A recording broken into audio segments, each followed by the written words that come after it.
ദേശീയ രാഷ്ട്രീയത്തിലേക്ക് പോയി. ഇവിടെ യൂത്ത് ലീഗിൻ്റെ സെക്രട്ടറി ആയിരുന്നു. തിരൂർ മണ്ഡലത്തിൽ 6 കൊല്ലം ഉണ്ടായിരുന്നു. ഇവിടെ ഇങ്ങനെ ഓടി നടന്ന് പ്രസംഗിക്കുക. പെട്ടെന്നാണ് ഒരു ഷിഫ്റ്റ് സംഭവിക്കുന്നത്. അതിനുശേഷം എങ്ങനെ അത് ഉണ്ടാക്കുന്നൊരു ഫീൽ എന്താണ്? അത് എപ്പോഴെങ്കിലും സങ്കടമാക്കുന്നുണ്ടോ? ഞാൻ ഇവിടെ അവൈലബിൾ അല്ല.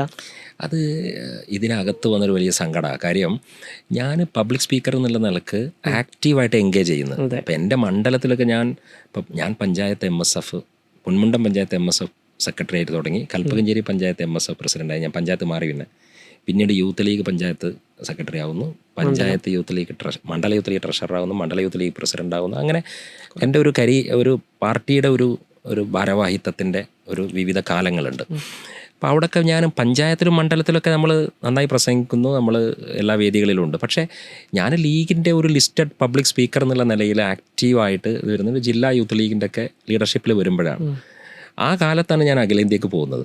അപ്പം ഞാൻ സ്വാഭാവികമായിട്ടും പാർട്ടി പ്രവർത്തകർക്കിടയിൽ ഒരു മീറ്റിങ്ങിന് വിളിക്കാൻ പറ്റുന്ന ഒരാൾ എന്ന് ഞാൻ ശ്രദ്ധയിൽ വരുന്ന അതേ സമയത്ത് ഞാൻ തട്ടകം മാറുകയാണ്. അപ്പോൾ എല്ലാ ലീഡേഴ്സിനും കേരളത്തിൽ നിന്ന് വിളിച്ചാൽ കിട്ടും, അവർ ഡേറ്റ് തന്നിട്ടുണ്ടെങ്കിൽ വരും. നമ്മൾ വരുന്ന സമയത്ത് പലപ്പോഴും ഒന്നും നമുക്ക് ഡേറ്റ് കൊടുക്കാൻ പറ്റുന്നില്ല, കാരണം യാത്രകൾ വരും. ചിലപ്പോഴൊക്കെ ഡേറ്റ് കൊടുത്തിട്ടുണ്ടെങ്കിൽ ആ ഡേറ്റിൽ നമുക്ക് ക്ലാഷ് വരും, മറ്റു പ്രോഗ്രാമുകൾ വരും.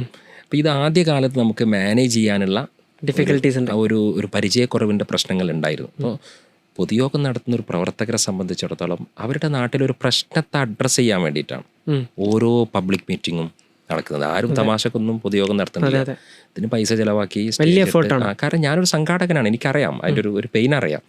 അപ്പം അവരെ സംബന്ധിച്ചിടത്തോളം നിങ്ങൾ എന്ത് അഖിലേന്ത്യാ നേതാവായാലും, നിങ്ങൾ എത്ര വലിയ ഇതിൻ്റെ ആളായാലും ശരി, ഞങ്ങളുടെ മീറ്റിങ്ങിന് ആ ടൈമിന് എത്തുക എന്നുള്ളതാണ്. അപ്പോൾ സ്വാഭാവികമായിട്ടും ആ ഒരു ക്ലാഷ് നമ്മളെ അപ്പോൾ ചിലർക്കൊക്കെ അത് മനസ്സിലാക്കും, ചിലർ ഓൾട്ടർനേറ്റീവ് കാണും. നമ്മളെ വിളിക്കുമ്പോഴന്നെ ചിലരൊക്കെ ഇവർ നാഷണൽ ലെവലിലൊക്കെ വർക്ക് ചെയ്യുന്ന ആൾക്കാരാണ്, അതുകൊണ്ട് ചിലപ്പോൾ മിസ്സായേക്കാം എന്നുള്ളവർക്ക് ഒരു സെക്കൻഡ് സ്പീക്കർ എപ്പോഴും ഉണ്ടാവും അവരുടെ കയ്യിൽ, അല്ലെങ്കിൽ ഫസ്റ്റ് സ്പീക്കർ തന്നെ ഉണ്ടാവും അവരുടെ കയ്യിൽ. പക്ഷെ ചിലയിടത്ത് നമ്മളെ മാത്രം ഡിപ്പെൻഡ് ചെയ്തിട്ടുള്ള മീറ്റിങ്ങുകളൊക്കെ വരും.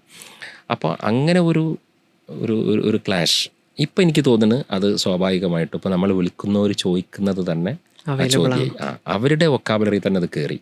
അടുത്ത 10-ാം തീയതി പരിപാടി ഉണ്ട്, നാട്ടിലുണ്ടോ?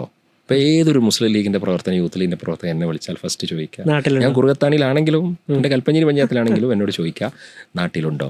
2 നാട്ടിലുണ്ടോ എന്നാണ് ചോദിക്കുക. ഒന്ന്, ഇപ്പോൾ നാട്ടിലുണ്ടോ? ഞാൻ നാട്ടിലുണ്ട്. അടുത്ത 17-ാം തീയതി നാട്ടിലുണ്ടോ എന്നതാണ്.